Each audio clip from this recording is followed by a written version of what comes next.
BFM Business présente Edwige Chevrillon, la grande interview. Bonsoir à tous, bienvenue dans la grande interview. Tiens, il y a une petite panne d'électricité. Non, allez, mauvaise plaisanterie. Bonsoir Emmanuel Vargon. Bonsoir Edwige Chevrillon. Président de la commission de régulation de l'énergie, si je veux dire ça, c'est parce que ce matin, ou même hier soir, vous avez annoncé une bonne nouvelle plutôt, on l'attendait, donc une baisse des tarifs réglementés qui sera d'au moins 10%, confirmant ce qu'avait dit Bruno Le Maire, le ministre démissionnaire. On en dira un mot tout à l'heure. Emmanuel Vargon, d'au moins 10%, juste parce que vous êtes exprimé sur ce point-là, mais c'est plus proche des 15% ou des 10%? Vous savez, nous, on est une autorité de régulation et d'un tempérament plutôt prudent. Du coup, l'hypothèse que nous avons prise, c'est au moins 10%. Et forcément, il faut garder un petit peu de marge parce qu'il peut toujours se passer des choses. Ça reste une prévision. Les prix peuvent remonter en toute fin d'année. C'est pas ce qu'on a vu jusqu'à présent. Les prix de l'électricité se sont stabilisés. Mais on ne sait jamais, une crise non prévue. Et puis par ailleurs, mais voilà, mais si on a un gouvernement, juste pour finir, on a un gouvernement qui va bientôt être nommé et un Parlement et une discussion budgétaire et de loi de finances à venir. Et donc évidemment, on ne peut pas préjuger des choix budgétaires et fiscaux.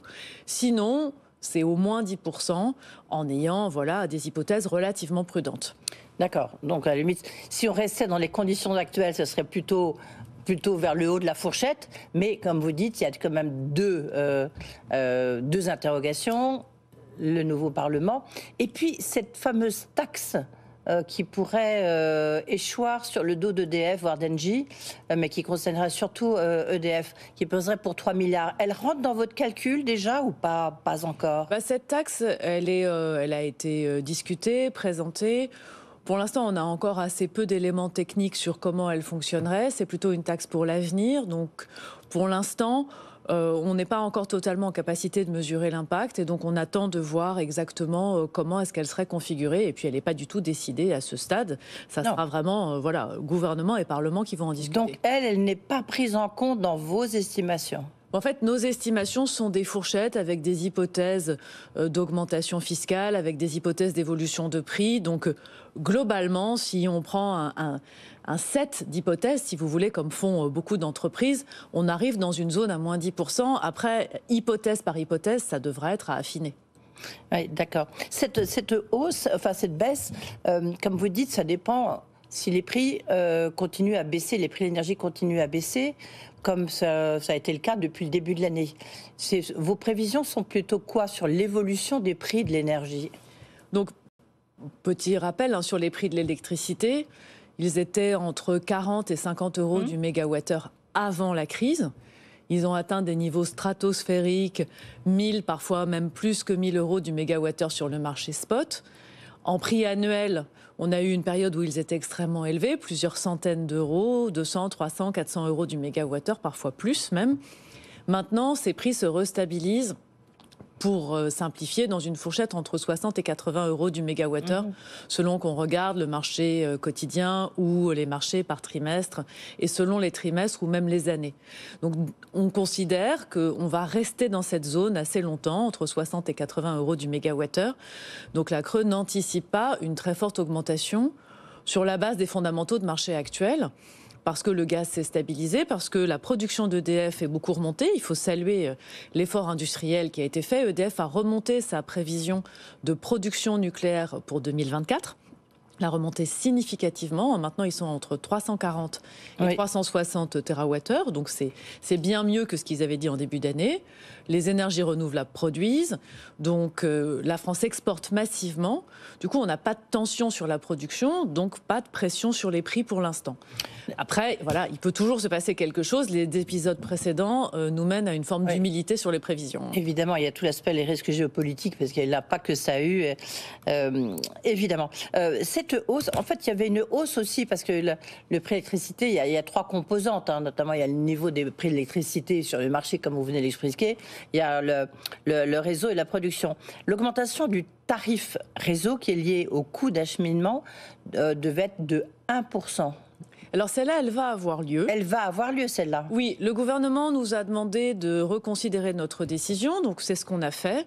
On a considéré que la hausse, qui est vraiment une hausse mécanique, tous les ans, il y a une actualisation du tarif d'utilisation des réseaux qui prend en compte l'inflation et les dépenses normales des gestionnaires de réseau. C'est l'entretien, c'est aussi la lutte, enfin l'adaptation plutôt au changement climatique, et puis ce sont les nouveaux raccordements pour les renouvelables, pour les projets industriels. Donc on a délibéré en juillet. Ça donne une augmentation classique annuelle. Cette augmentation aurait dû avoir lieu au 1er août. Elle aura finalement lieu au 1er novembre. Et elle est tout à fait classique, comme toutes les augmentations annuelles. Oui, c'est ça. Mais donc, dans un premier temps, en fait, on a une hausse. Alors, du coût de l'électricité, parce que la baisse, c'est au 1er février. Cette hausse au 1er novembre, qui s'applique à tous les consommateurs en offre de marché et aux entreprises, elle ne s'appliquera pas aux clients au tarif réglementé. Donc tous les clients au tarif réglementé n'auront aucune modification au 1er novembre et ça sera intégré dans la baisse qui arrive au 1er février. Ah oui, c'est le choix que nous avons fait. D'accord. Donc en fait, elle sera applicable à aux 40% de Français qui ne sont pas sous le régime du tarif réglementé. Tout à fait. Et aux entreprises. Et aux entreprises. Donc pour elles ou pour eux, ça sera au 1er novembre. Et puis pour le reste, ça sera intégré dans le mouvement au 1er février. En gros, si vous voulez, ceux qui sont en offre de marché, pour simplifier, ils ont un prix de l'électricité qui colle plus à la réalité du marché. Donc pour la très grande majorité d'entre eux, ils ont déjà bénéficié de cette baisse du prix de l'électricité qu'on a vue toute l'année 2024. Pour ceux qui sont au tarif réglementé, le prix de l'électricité ne change qu'une fois par an. Donc cette baisse, ces clients vont la voir en février. Et du coup, l'impact réseau, ça sera intégré à ce mouvement de février. Mais en fait, les gagnants, est-ce qu'on peut dire quand même que les gagnants sont ceux qui n'étaient pas au tarif réglementé, puisqu'il y a une baisse continue ? En tout cas, ceux qui ont fait le choix de ne pas être au tarif réglementé, ils ont contractualisé librement avec un fournisseur. Et il y a beaucoup de fournisseurs qui, depuis maintenant quelques mois, proposent des offres qui sont assez largement en dessous des tarifs réglementés. Ah oui. Ça, c'est exact. Ouais. Est-ce qu'il y a moins de fournisseurs ? Parce qu'on sait que pendant la crise, vous étiez même venu ici en studio nous en parler. Il y a eu des fournisseurs qui ont mis la clé sous la porte. Il y a eu combien de faillites de fournisseurs ? Alors, il y a très peu de faillites de fournisseurs, quasiment pas. Un ou deux fournisseurs qui fournissaient plutôt des clients entreprises. Après, on a eu des difficultés avec certains fournisseurs et donc on a mené des enquêtes qui ont parfois mené à des sanctions.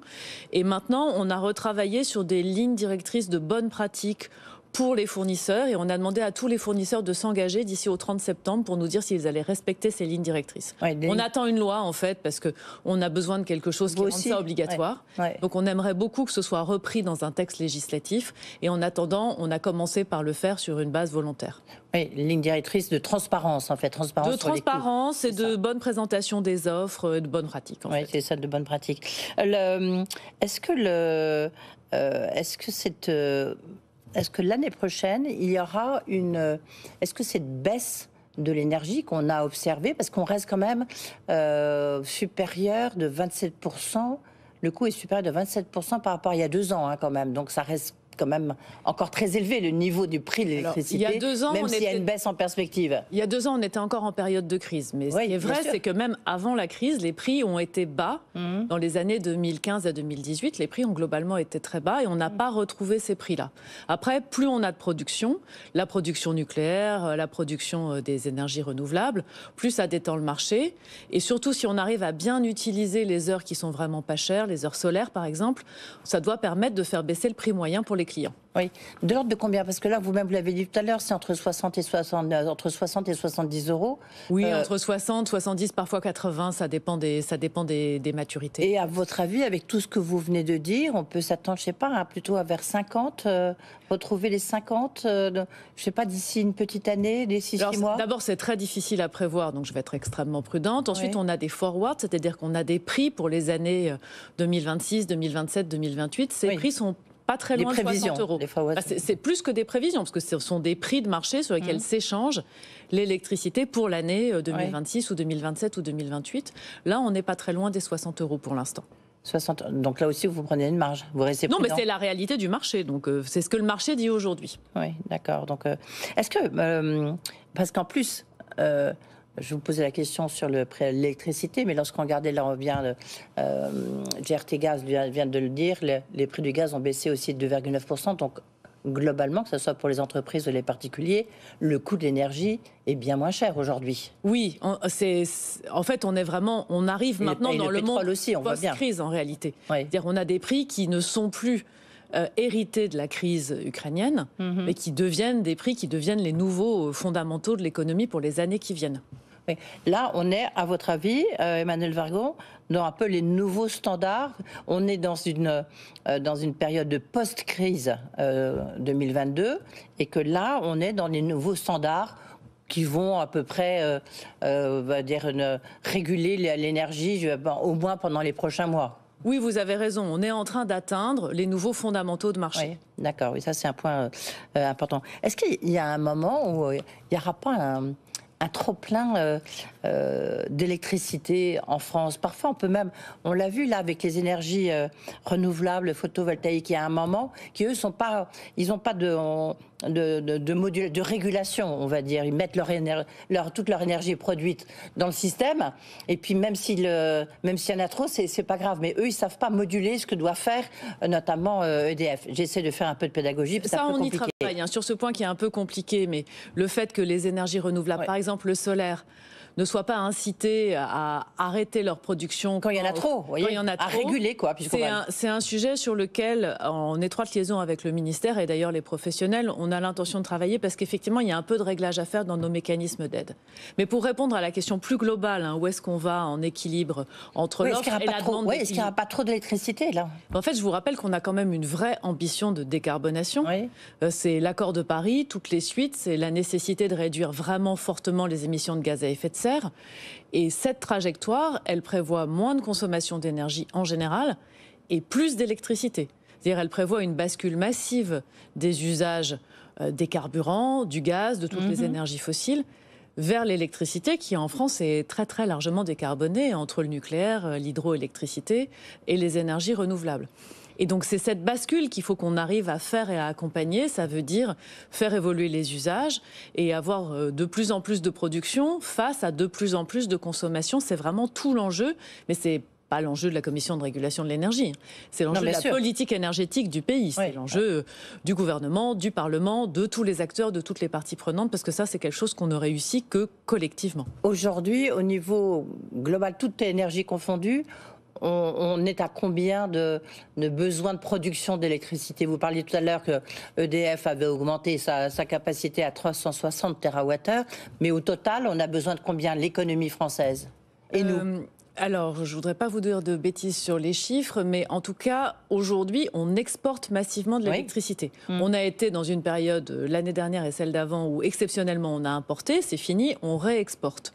Donc la consommation annuelle d'électricité, c'est à peu près 450 TWh de mémoire. C'est pour savoir, dans 5 ans, on sera à combien? On aura besoin de 500, de 550? À 2035-2040, les hypothèses sont entre 550 et 600. C'est ça, Donc il y a une hypothèse de progression de consommation d'électricité d'un peu plus d'une centaine de TWh là, dans les années qui viennent. Et ça doit venir de la voiture électrique, des changements de mode de chauffage, voilà, globalement de ce qu'on appelle l'électrification des usages. Oui. Lorsqu'on parlait du coût de l'énergie, tout à l'heure, donc baisse du coût de l'énergie, mais en même temps, ça dépend aussi de ce que facturent Enedis et RTE, non, j'imagine? Comme vous le disiez, dans une facture de détail ou dans une facture d'entreprise, il y a 3 composantes. Le prix de l'énergie elle-même, l'électron ou la molécule de gaz, d'ailleurs, ça fonctionne pareil. Le coût d'utilisation des réseaux, puisque les réseaux, c'est pas gratuit, forcément. Les lignes électriques, on a une très belle ligne derrière vous, un très beau pylône. C'est pas gratuit, il faut les payer et les maintenir et les développer. Et la partie fiscale. Donc nous travaillons, nous sommes responsables de la partie coût des réseaux. Et nous sommes en pleine discussion avec Enedis et RTE pour revoir leur trajectoire pour les 4 prochaines années à partir de 2025. Il y a beaucoup de besoins d'investissement et donc voir avec eux quelle est la bonne manière de faire. On en discutait hier ou avant-hier avec l'avantage comparatif de l'économie américaine versus l'économie européenne. Et moi, je posais la question en disant c'est l'IRA. Et c'était Thomas Philippon, donc économiste réputé, scientifiques qui disaient non, non, pas du tout. C'est le différentiel énergétique. Le coût de l'énergie aux États-Unis est bien plus bas que celui qui est en France et en Europe. Et c'est ce qui fait le dynamisme de l'économie américaine. Est-ce que, à votre avis, tiens, d'abord, est-ce qu'il faut vraiment réguler les coûts de l'énergie pour les entreprises? Est-ce qu'il faut des prix le plus bas possible? Je ne sais pas quelle est votre réponse. Et sinon, est-ce que vous pensez qu'il y a un moyen de faire vraiment baisser les prix de l'énergie en France? Ce qui est vrai, c'est qu'aux États-Unis, les prix de l'énergie sont fondés sur un prix du gaz qui est lui-même très bas, parce que la gaz de schiste, oui, bien sûr. Gaz de schiste, énormément d'activités gazières, beaucoup de production et donc du gaz extrêmement disponible, pas cher. On n'est pas dans cette situation en Europe. Par ailleurs, les États-Unis sont encore en train de se reposer massivement sur le gaz et donc ne sont pas encore complètement partis vers la décarbonation de leur électricité. Donc pour répondre à votre question, oui, on a besoin de garder une énergie compétitive en France et en Europe. C'est toute la question de la commercialisation de l'électricité vers les électro-intensifs. C'est vrai que ces très grosses entreprises qui sont très exposées à la concurrence internationale, elles ont besoin d'avoir accès à de l'énergie à un prix qui leur permet d'être compétitifs. Et c'était toute la polémique qu'il y avait du reste entre vous, avec le Bercy, avec le patron d'EDF, sur quel est le coût de l'énergie nucléaire. Est-ce que c'était 60 €? Luc Rémont disait 70 €. D'autres disaient, mais non, c'est même encore beaucoup moins cher. Est-ce que là, vous révisez à la baisse encore le coût du nucléaire? Donc nous, on a fait un calcul il y a un an qui est abouti à peu près à 60 € du mégawattheure pour le coût du nucléaire. C'est un élément qui rentre dans l'équation économique d'EDF. EDF a pas mal de modalités de vente, soit des contrats long terme qui rassurent les industriels parce qu'ils signent sur une période de 2, 3, 4, 5 ans ou plus, soit carrément ce qu'on appelle des contrats de partage de risque dans lesquels EDF propose à certains industriels quelque chose qui n'est plus un contrat de fourniture mais qui est un contrat de partenariat. Et c'est sur cette base-là que l'accord doit se trouver entre l'offre et la demande. Et c'est à combien? Il se fait à combien? Alors ça, ce ne sont pas des contrats de fourniture, donc ce n'est pas des coûts qui sont regardés par nous. Et oui, c'est vraiment un contrat entre les entreprises. Il y a pour l'instant un certain nombre d'entreprises. Mais certains disaient c'est 50 €, c'est 50. Alors moi, je n'ai pas d'informations sur ces prix-là. Mais est-ce que vous pensez que le coût du nucléaire, puisque vous l'avez calculé il y a quasiment un an, donc là vous allez peut-être le recalculer, aujourd'hui il est plus bas? Pas forcément, d'autant plus qu'on l'a calculé plutôt dans un système dans lequel EDF était couvert sur 100% de sa production. Et là, finalement, on est plutôt dans un système de marché, donc pas forcément, non.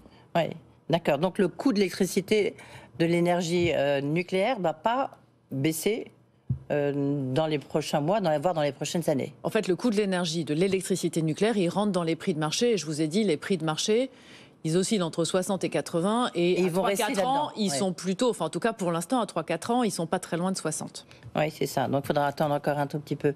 Merci beaucoup, Emmanuelle Wargon. On a compris, donc là, une baisse, mais pas pour tout de suite. Ça sera pour le 1er février 2025. Merci beaucoup d'avoir été avec nous. La présidente de la CRE, Commission de régulation de l'énergie, nous a apporté cette bonne nouvelle pour le pouvoir d'achat des Français, du moins pour les 60% de Français. Tout de suite.